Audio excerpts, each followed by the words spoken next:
Salut YouTube, c'est JP de CryptoBlock. On se retrouve pour un suivi de l'actualité qui compte dans le monde de la crypto et pour de l'analyse graphique. Aujourd'hui, on va parler de 3 sujets, à savoir Michael Burry qui prédit le pire pour la crypto, une nouvelle manière d'utiliser le minage de Bitcoin et de mauvaises nouvelles sur l'activité on-chain du réseau Bitcoin. Le populaire gestionnaire de hedge fund Michael Burry, qui avait correctement prédit la crise financière de 2008, a maintenant prédit la mère de tous les cracks. Burry a parlé des derniers développements dans la crypto ainsi que de son point de vue sur la situation macroéconomique mondiale. Jeudi dernier, le fondateur de Sion Asset Management a tweeté ceci. La hype et la spéculation attirent les investisseurs particuliers juste avant le plus grand krach boursier de tous les temps. Les envolées de prix paraboliques créées par la peur de manquer le run-up ne se terminent pas par une consolidation, mais par un krach. Il y a des trillions dans la crypto et des milliards dans les meme stocks. Les pertes des investisseurs particuliers se compteront en PNB de pays quand ça arrivera. L'histoire se répète. Les commentaires de Burry ont suscité l'anxiété dans l'espace crypto. Bitcoin s'est constamment négocié sous pression la semaine dernière et s'est effondré de 8% supplémentaire le week-end dernier pour passer au-dessous des niveaux de 33 000 $. Les commentaires de Burry ont suscité l'anxiété dans l'espace crypto. Bitcoin s'est constamment négocié sous pression la semaine dernière et s'est effondré de 8% supplémentaire pendant le week-end pour passer en dessous des niveaux de 33 000 $. Autre sujet. Avec les projecteurs braqués sur la consommation d'énergie et l'impact environnemental de Bitcoin, les sociétés de minage innovent et créent de nouvelles façons d'exploiter l'énergie renouvelable pour miner des bitcoins. Crusoe Energy, basée à Denver dans le Colorado, capte l'énergie du gaz de torche sur les champs de pétrole et l'utilise pour miner Bitcoin. La société est désormais l'un des plus grands mineurs de Bitcoin en Amérique du Nord et a attiré des investissements de Coinbase Venture et des jumeaux Winklevoss, selon un rapport récent. Crusoe affirme que son système peut réduire jusqu'à 63% les émissions d'équivalent CO2 provenant du torchage du gaz et que chaque torchère a pour effet l'équivalent de retirer environ 1700 voitures de la route. Le système fonctionne à partir de l'industrie du forage pétrolier qui entraîne souvent la découverte de gaz naturel dans les puits. Les sociétés de forage n'ont pas l'infrastructure nécessaire pour vendre le gaz et donc le brûlent dans un processus appelé torchage. Crusoe installe un système de canalisation pour détourner le gaz naturel des torchères vers des générateurs qui à leur tour produisent de l'électricité qui est utilisée pour alimenter le matériel des minages du Bitcoin. Le président de Crusoe Energy, Kelly Cavaness, a déclaré « Nous payons l'opérateur pour le gaz que nous utilisons dans nos générateurs, leur fournissant un flux de revenus supplémentaires là où il brûlait auparavant le gaz pour zéro. La société a déployé le système dans le Dakota du Nord, le Colorado et le Montana. Entre autres États, est désormais l'un des plus grands mineurs de Bitcoin en Amérique du Nord. La recherche de minage du Bitcoin à partir d'énergie renouvelable s'est intensifiée depuis que le PDG de Tesla, Elon Musk, a mis au jour l'impact environnemental de l'utilisation de combustibles fossiles pour alimenter le réseau Bitcoin. Enfin, ce n'est un secret pour personne que nous sommes au milieu d'une période extrêmement turbulente et volatile pour les marchés de la crypto. De grandes nations comme la Chine imposent des restrictions plus sévères sur le commerce et le minage de crypto-monnaies, tandis que des milliardaires excentriques fustigent le Bitcoin pour son empreinte carbone. La crypto-monnaie phare a poursuivi sa baisse de prix au cours de la nouvelle semaine, glissant vers la zone des 32 000. Alors que les investisseurs sont aux prises avec les conflits actuels à court terme sur le marché du Bitcoin, Kim Young-ju suggère que les bulls devraient se préparer au pire. Pour Kim Young-ju, PDG de la société sud-coréenne d'analyse en chaîne CryptoQuant, nous sommes maintenant dans un marché baissier. Je déteste dire cela, mais il semble que le bear market soit confirmé, a tweeté le PDG. Il a expliqué qu'il existe actuellement de nombreux gros détenteurs qui envoient des bitcoins aux plateformes d'échange, ce qui est une indication de la capitulation des gros détenteurs de bitcoin. On va maintenant passer à l'analyse graphique du cours du Bitcoin, en commençant par Scalpex Index. On est toujours dans la zone des 29-42 000, mais on est vraiment dans la partie basse du range, là, avec le prix qui tourne autour de 31 500. On voit bien graphiquement que les deux précédents points bas à 31 000 ne vont pas résister longtemps, et je pense qu'on va passer en dessous assez rapidement. Une chose que je trouve bien malgré la baisse, c'est que les open interest continuent de descendre. Donc pour moi, ça veut dire que c'est plutôt positif pour une éventuelle remontée ensuite si les open interest restent bas. Le Fear and Greed Index est très bas aussi, il est à une valeur de 10. C'est vraiment des valeurs très très faibles qu'on voit très rarement, donc c'est à noter. Au niveau du funding, là tout est logique, hein. Le marché parie à la baisse et le funding est négatif dans la plupart des plateformes. Sur le graphique mensuel du Bitcoin, qu'est-ce que l'on peut voir? Lors de la dernière vidéo, j'avais dit que si on repassait en dessous du mois d'ouverture, de l'ouverture du mois de juin, il y avait de grandes chances qu'on fasse un retest du support du mois de février. Et c'est ce qui s'est passé. Et là, actuellement, on est même en dessous du support de février. Donc il y a un potentiel pour aller tester plus bas sur les points les plus bas des mois précédents, savoir l'ouverture du mois de 2021 et le plus bas du mois de janvier. Donc on va voir ça sur les autres périodes de temps. Au niveau du weekly, on voit qu'il y a eu un clair renversement, hein.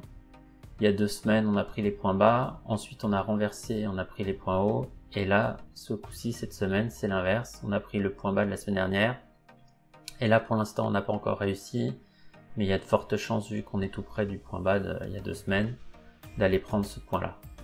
Et ce qui va être intéressant de voir, c'est si ensuite il y a un renversement ou si au contraire on accélère et on va prendre le point bas du crash il y a plus d'1 mois maintenant. Au niveau du daily, on voit clairement que après avoir pris les points hauts des semaines précédentes, on a fait un renversement complet. Et là pour l'instant, ce qui m'embête pour une continuation vers le haut, c'est que on a pris ce point bas ici, et là on est en train de prendre aussi ce point bas, donc ça ferait 2 points bas d'affilée, donc ça voudrait dire qu'il y a du momentum vers le bas quand même. Une chose dont on parle pas mal, c'est le death cross, c'est-à-dire le croisement baissier de moyenne mobile, donc je vous l'ai tracé pour que vous voyez. La courbe noire, c'est la moyenne mobile à 50 jours. Et la courbe rouge, c'est la moyenne mobile à 200 jours. Et ce qu'on appelle le croisement baissier, c'est quand la moyenne mobile rapide, la 50, passe en dessous de la lente. Et c'est ce qu'on voit ici. Et donc ça s'appelle un croisement baissier. Alors, bon, moi je ne trade pas avec les moyennes mobiles, mais bon, pour les gens qui tradent avec un moyenne mobile, c'est un indicateur pour dire qu'il faut vendre. Alors par contre, si on regarde dans le passé, qu'est-ce qui s'est passé quand c'est arrivé, c'est pas toujours le cas qu'il faut vendre, parce que ici il y a eu un croisement baissier et finalement il y a eu consolidation puis un run-up. Là, lors du crash de mars 2020, on a eu un croisement baissier, mais juste après une consolidation et un renversement. Et après on a eu un croisement haussier qui a lancé le bull run de 2020. Donc là, effectivement, donc on est dans des zones très élevées et on a un croisement baissier. En même temps, moi j'attends toujours le rebond technique pour aller retester ces niveaux. Bon, clairement là, le momentum de cette semaine est négatif. Il y a eu des mauvaises news chinoises, etc. Donc, moi je pense que les 2 points bas là, à 31 000, ils vont être pris.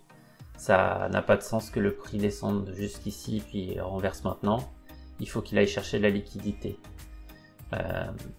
Si jamais on perd également l'ouverture de 2021, c'est vraiment négatif parce que ça voudrait dire que sur la bougie annuelle, on passe en termes baissiers. Et là, ça pourrait accélérer, on pourrait aller retester la zone des 22-23 000. Ici, il y a une petite consolidation avant le run-up. Là, la zone des 22-23 000, ce serait la target la plus basse que je peux voir pour l'instant. Voilà mon analyse pour Bitcoin. On espère quand même que après avoir pris les points bas, il va se passer comme les autres fois, c'est-à-dire qu'il va y avoir un renversement, mais pour l'instant, il faut être patient et regarder l'action de prix. On va passer maintenant au graphique de l'Ether. On est sur un graphique mensuel. Alors là, c'est assez logique ce qui se passe. On est en dessous de l'ouverture du mois de juin, donc en marché baissier. Et on voit clairement que là, on essaie de tester les points bas précédents, à savoir le point bas du mois d'avril qui a déjà été pris. Et là, à mon avis, Ether est en route pour aller tester les 1730, qui est un point bas mensuel aussi, celui du mois de mai. avoir la réaction, est-ce qu'il va réussir à y aller ou pas. Pour l'instant quand même, le marché est vraiment fortement baissier et il est juste à côté de ce point, donc je trouve ça logique qu'il aille prendre la liquidité qui se trouve en dessous, c'est 1750. Au niveau du weekly, c'est assez clair, hein, il y a une cassure vers le bas. On avait des inside week et puis finalement la semaine dernière ça a cassé vers le bas et là cette semaine c'est une continuation et donc on peut voir graphiquement que la target, hein, pour moi c'est clair, c'est 1730. Alors est-ce que va y avoir assez de résistance et les bulls vont pouvoir retourner le marché sans que la liquidité ne soit prise? Je pense que c'est compliqué. De toute façon, ça va dépendre de Bitcoin. Là, si Bitcoin fait un renversement maintenant, Ether suivra. Mais si Bitcoin tergiverse ou continue de baisser, il y a un phénomène assez logique. Hein. Et sur Bitcoin et sur Ether, je vois bien les points bas se faire prendre. Ça me semblerait le plus logique. Au niveau du daily, c'est ce qu'on voit. Hein. On a pris la zone support du mois d'avril. Mais là, pour l'instant, on n'arrive pas à remonter. Donc, ce qui paraît logique, c'est d'aller prendre les stops qui sont en dessous ce point-là. Si on regarde avec un peu plus de granularité sur le 4 heures, on voit que dès qu'on est passé en dessous du mid-range, on a accéléré pour aller venir tester le range low. Donc là, il y a eu une wick, une mèche, puis le prix s'est renversé. Est-ce qu'il peut y avoir le même scénario? Oui, mais je pense que ça ira un peu plus profond. Je vois bien. Ce qui semblerait logique, c'est qu'on aille prendre la liquidité, et puis après, il faudrait attendre de voir s'il y a de nouveau un reclaim du niveau de support. C'est le scénario qui semblerait logique. À moins que le marché capitule complètement, mais bon, pour l'instant, même si le sentiment est négatif, on est zone support, les open interest du BTC sont faibles, donc le scénario que je prévois personnellement, c'est qu'on vienne prendre les points bas, mais que j'espère après qu'on va pouvoir remonter pour retourner dans le range. C'est ce qui semble le plus logique comme scénario. Voilà mon analyse pour Ether. N'oubliez pas de vous abonner à la chaîne si ce n'est pas encore fait. Et surtout, très important, activez la cloche pour être prévenu lorsqu'une nouvelle vidéo est publiée. On se dit à très vite pour un commentaire de l'actu et une revue des charts de la crypto.